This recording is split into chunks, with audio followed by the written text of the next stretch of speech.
Hi there, my name is Cupicate, and welcome back to clangen with Hollow Clan, our clan that worships the Dark Forest. Now last time, Pale Star has decided that she wants sacrifices every 5 moons, and now 2 cats must be taken to the Dark Forest. But behind her back, Half-Heart is still trying desperately to find a way to save some of these cats and maybe even overthrow Pale Star. And to start with, she is going to talk to her current apprentice, and her plan is to help this apprentice escape to another clan and tell them what exactly is going on.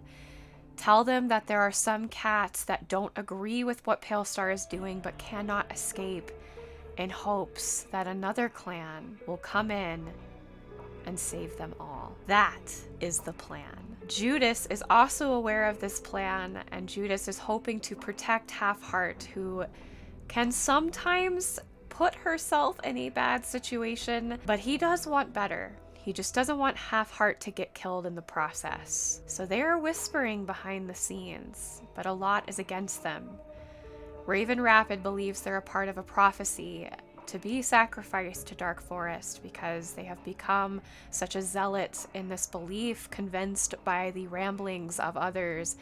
And Pale Star and Quincy's push to the Dark Forest, that Raven Rapid has received dreams and cannot be convinced otherwise. But we will see what Pale Star does. Perhaps Pale Star believes that Raven Rapid is not meant to be sacrificed, but is a part of something else. But we are on the 35th moon. The patrols need to go on, but Pale Star is trying to choose who will be next. So Half-Heart and her apprentice are going to go on a patrol with Judas. They are going to form a plan. Half-Heart has a feeling that Pale Star intends to sacrifice her apprentice, and so they are going out to try and get her apprentice to escape.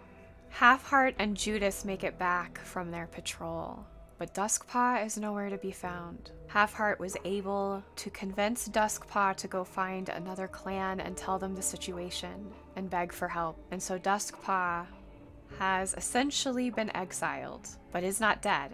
So that is the purpose of the cats outside of clan, as you can see what cats you have exiled. But unfortunately, Pale Star is not so foolish. The fact that it was Half-Heart and Judas who she knows are both perhaps a little bit questionable in their beliefs.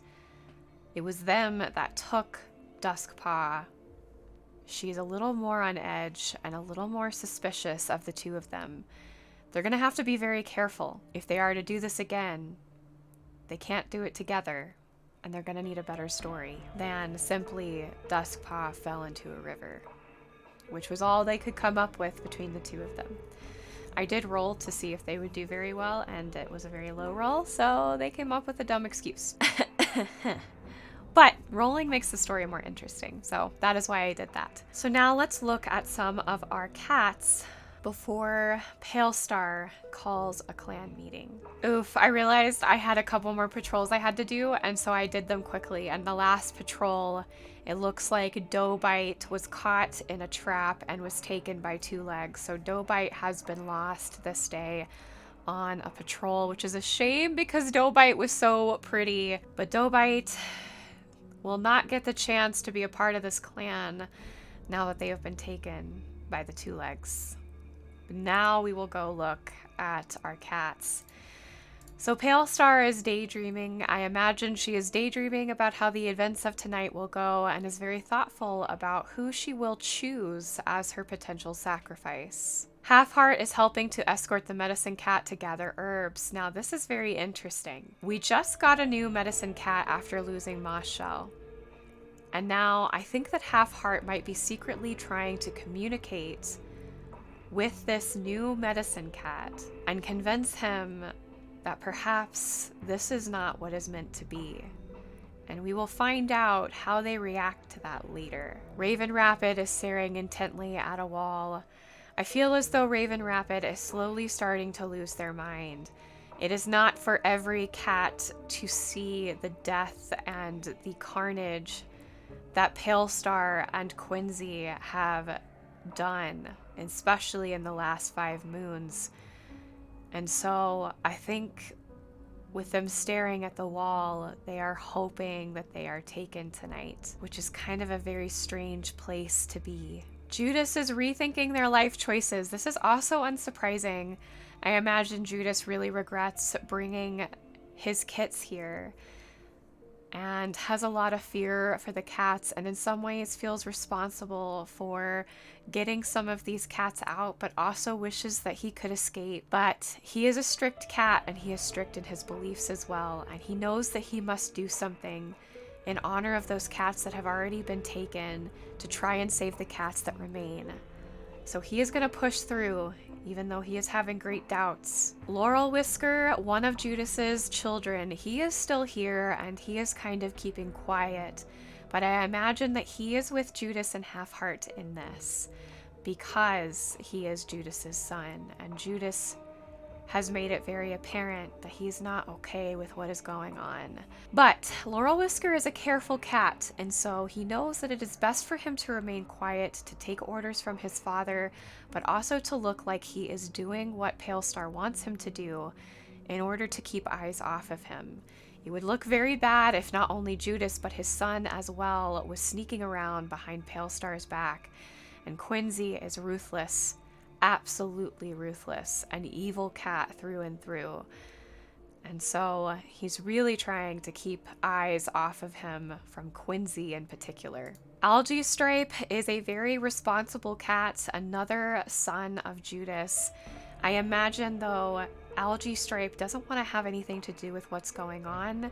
He is afraid for his life. And as much as he wants to support his father, he also doesn't want to get himself killed. And so he is trying to kind of sneak back into the shadows so that he just isn't standing out and isn't in Pale Star's wrath. Now, Sparrow Spot wants to spend some time alone today. Sparrow Spot has done a terrible thing the last time that there was a sacrifice. And he has been a little distant from everyone. Even though he too is a bloodthirsty cat, there is something deep in him that is telling him this is not right. But there is something else in him that's driving him forward. And so Sparrow Spot is at war with himself, a war of good and evil in his mind. And on one side, he has Pale Star and Quincy whispering in his ear, telling him this is the right way, as well as the Dark Forest themselves looming over him and trying to pull him in their direction. But something, a little spark in his heart, is crying out and telling him, no, this isn't right. So we will see what happens with Sparrow Spot. So Quincy is sharing prey with Sandleg, who is another vengeful cat. They have a very interesting relationship together. I would actually love to see relationships and see how they feel about each other. It looks like he doesn't really feel one way or another about Sandleg. The only thing is that Sandleg does have a similar trait, and so they seem to get along so far. Possibly developing a relationship in the future. But I imagine that Quincy is very excited for tonight's events and can't wait to see what Pale Star has in store. Now, Shellstream has a foul, bitter taste of herbs in their mouth and isn't feeling very confident today. He's kind of dreading the events that are coming tonight. Something in his dreams has been telling him that this is wrong, as Shellstream is a dreamwalker. And it could be that StarClan is approaching Shellstream in his dreams and warning him that this path is not the right one. Now Sandleg is angrily clawing up the ground, lost in deep thought. I wonder if Sandleg is also very excited for tonight's events. It could be that him and Quincy are talking about it and they're getting worked up, excited to see the bloodshed. And during patrols today, we did end up taking in another loner and a couple kits. It looks like a single dad who's been pretty injured from something during his loner days. He is a bloodthirsty warrior, and therefore he's going to fit in perfectly with this clan. He has brought in his 2 kits, Cicada Kit and Brave Kit, who has amazing eyes! We will see how his kits fare and how he fares. It is time for Pale Star to take her place on her moldy stump and to call out who will be leaving them and joining the Dark Forest tonight. So firstly, as Pale Star sits down and flicks her tail, an expression of unamusement on her face and just nothing going on behind her eyes, she raises her head up to the trees and declares that a prophecy has come to her through the eyes and dreams of Raven Rapid, and she will call Raven Rapid forward. Raven Rapid will then step forward, enthusiastic to be the next to join the Dark Forest, and she will thank Pale Star for this great honor. But Pale Star will look at her, a sneer upon her face, and say no. The Dark Forest does not wish to take you, but you are meant to choose who will be taken. And now there is a look of shock and dread upon Raven Rapid's face. She wanted to join the Dark Forest. She believed that was her place, but Pale Star will not give her that. Instead, she will have to choose who will be killed, and that is not something she wanted to do. Quincy will look at her with a face of disgust, hating that she was the one that got to choose who was taken to Dark Forest. But Raven Rapid is unsure.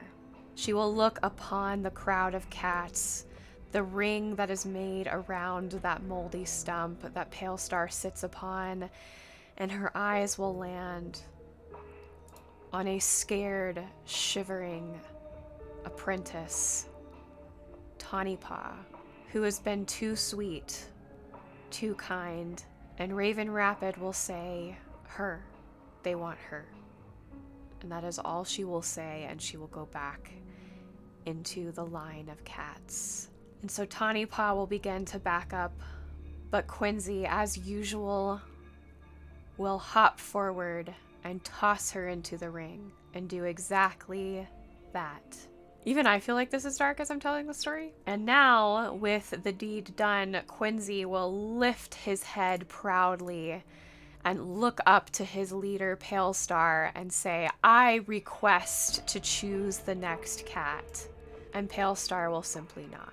And Quincy will eerily stalk around the circle, the ring of cats that are shivering or standing tall and proud against Quincy's eager gaze. But his gaze will land on a cat that no one really expected.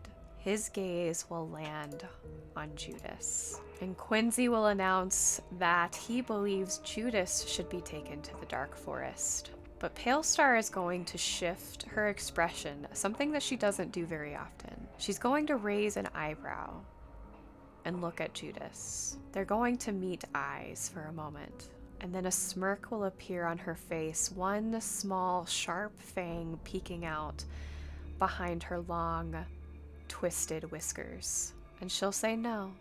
I choose to show Judas mercy, even if he doesn't deserve it. Even though I do believe he's conspiring against me. And she'll evilly grin at him. I spare you in the name of the Dark Forest, Judas.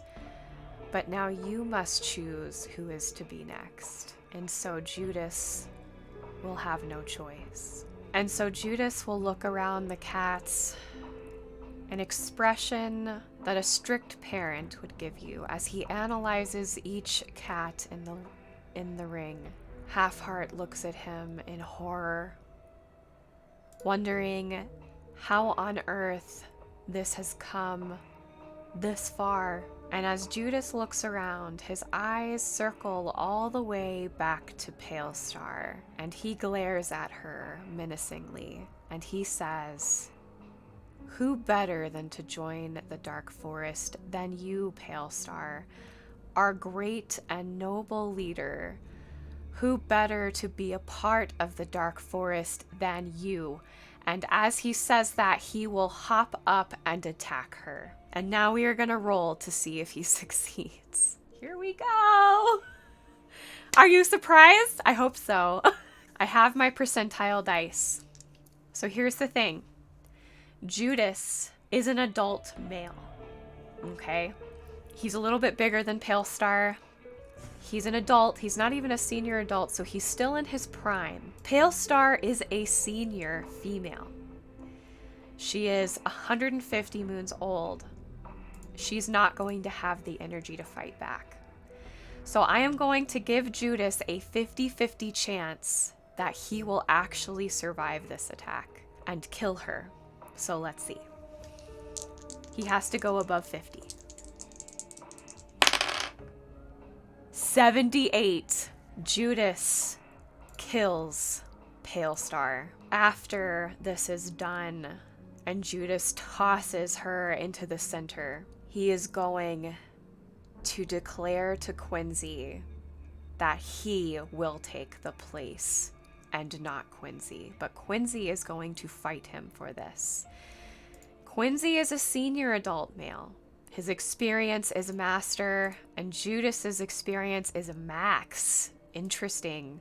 So Judas technically has more experience and is younger. Wow. This could turn very quickly, y'all. I hope you're ready. So now Judas and Quincy are going to fight. And we will have to roll to see who is triumphant and who isn't. I'm going to give it the same 50-50 chance, and we will see what happens. In the meantime, something else is going on in the chaos. And I will come back to that as soon as we see what happens when we roll. 98! Oh my gosh! Judas slaughters Quincy. Oh, this is why dice are amazing, because even I get to be surprised. I tell the story, but the dice help. I have to say, y'all, use dice. Even if you're by yourself, even if you're not a YouTuber, even if you're not telling anybody a story, even if you're not posting it, do it. It will surprise you every time. If you don't have dice, use Google Dice. It's so cool to play with dice. Okay, sorry, I didn't mean to break the seriousness. I felt like we needed some relief. But y'all should play with dice. So now there is no leader and there is no deputy. Judas will now step up onto the stump. Blood is covering his mouth and his paws. A twist of fate has happened, and even though he looks more ruthless up there covered in blood than Pale Star and Quincy ever did, he sits there and he simply says, "Enough. Enough. Enough bloodshed. Senseless, meaningless death. To the Dark Forest, who could care less if we lived or died, who rips us apart in our death. Enough." And he will declare himself as leader. And not just that, he will then promote Halfheart as the deputy. And he declares it up top the stump, but Halfheart is not there to accept her role, because in the chaos she was grabbing all the apprentices and running to the edge of their camp, telling them to escape. And so the apprentices, Hollow Clan, will all be exiled because of Halfheart's doing. And the reason I'm still allowing this to happen is because I was planning this behind the scenes in case Judas did not succeed. But because Halfheart wasn't there to see him win or not, she can't stop, if that makes sense. She's already done it. So, Iris Paw is going to be exiled. Oak Paw is also going to be exiled. And those were our only apprentices. Halfheart did not tell the kits to escape because kits cannot take care of themselves. But she did tell them to run and told them the clan to go to. But now, Laurel Whisker is going to find Halfheart and tell her, "It's all right. My father did it. You're safe now, but you are now the deputy. You need to take your place and calm the cats. So Half-Heart, knowing that what is done cannot be undone, lets the apprentices go and doesn't go after them. She will tell Laurel Whisker what is going on and tell him to take his brother, Algae Stripe, to find them, but they will not find them. While they are gone looking for the apprentices, Half-Heart will go back and sit next to Judas Star. And Judas Star will now ask Half-Heart if she accepts her role, and she will nod her head and take her place. And now Judas will say, any cat who still aligns themselves with the Dark Forest can leave, or they will too be killed, as Pale Star and Quincy had. Judas will first look directly at Sparrow Spot, deep into his eyes. What do you say, Sparrow Spot? He says. But Sparrow Spot simply looks at him and shakes his head. I agree. No more bloodshed. And Sparrow Spot will stay. Sandleg, who had become a bit attached to Quincy, will choose to leave and therefore will be exiled as a rogue.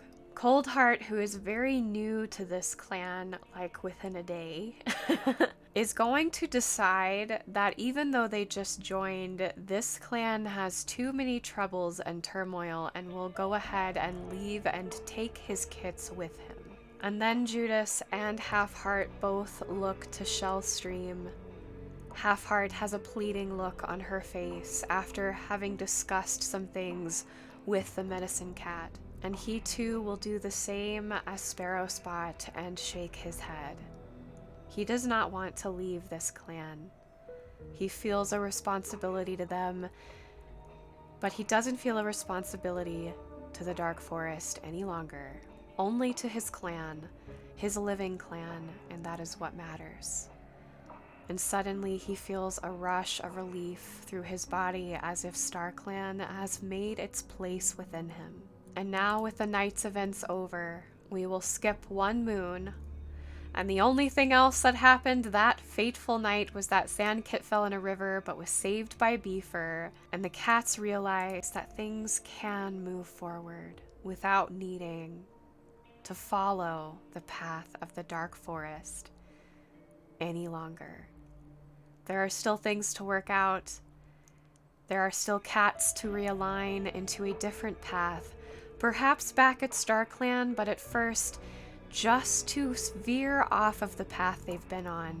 And so our story ends with Judas as the leader, Half-Heart as the deputy, Shellstream as a confident medicine cat aligning themselves with StarClan, and these cats that remain will be all right moving forward. Well, y'all, that is the end of our story with HoloClan.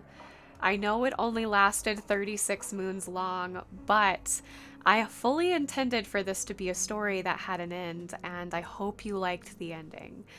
I did expect that it may not end today based on the dice rolls, but the dice rolls happened to give me the end. And so, the only thing that remains is for me to draw your choice of the cats that have passed away. And one of those is Pale Star. Do you want me to draw Pale Star? That'll be released for the next clangen story, which I'm pretty sure y'all have already seen the start of this week. But I knew I had to make room, and so our story ends. If you liked it, give the like button a tickle and a poke. Subscribe to join our family if you haven't already, and jingle that bell so you're notified of the next clangen story, Star's Guilt, and possibly another one coming in the future as well. Don't forget to join Discord if you would like to discuss these things in Discord or see me live on Twitch. The link to those is in the description. I love you guys. Thanks for watching, and I will see you in the next clangen story. Bye!